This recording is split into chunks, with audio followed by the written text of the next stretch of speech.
নমস্কার। আমি আবারও চলে আসলাম আপনাদের সাথে আড্ডা দেওয়ার জন্য এবং নতুন একটি রেসিপি ঠিক নয়, আজকে আপনাদের সাথে আমি শেয়ার করব তালের বড়া। আমি কিন্তু নিজে হাতে আগে কখনো তালের বড়া বানাইনি, জানেন তো। আমি শ্বশুরবাড়িতে এসে পিসি শাশুড়ি, শাশুড়ি মা সবার থেকে দেখে চোখে দেখেছি। তো আজকে ইচ্ছে হলো একটু নিজের হাতে চেষ্টা করি।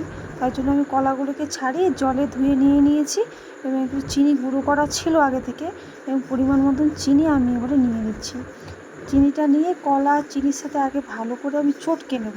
তাল দিয়ে যতটা পরিমাণ তাল আমি দেবো, তালটা আমার আগে থেকেই গোলা ছিল, তালটা দিয়ে ভালো করে চটকে নেব যাতে কলাটা দানা দানা একদমই না থাকে এবং চিনিটাও বেশ ভালো করে গলে যায়।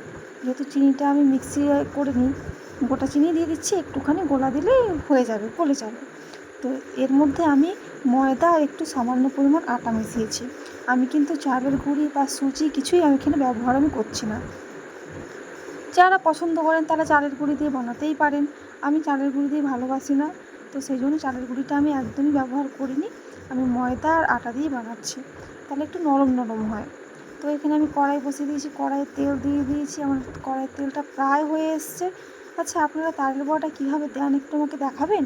আমি আপনাদেরকে দেখাচ্ছি আমি কীভাবে দিই। তো আমি যেহেতু প্রথমবার চোখে দেখে শিখেছি, তো আমার মনে হলো এভাবেই আমার সুবিধা।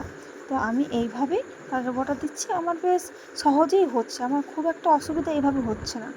তো আপনারা কেমনভাবে দেন সেটা আমাকে অবশ্যই কমেন্ট বক্সে জানিয়ে যাবেন এবং আমার মতন এইভাবে যদি কেউ দেন সেটা তো অবশ্যই একটি কমেন্ট রেখে যাবেন।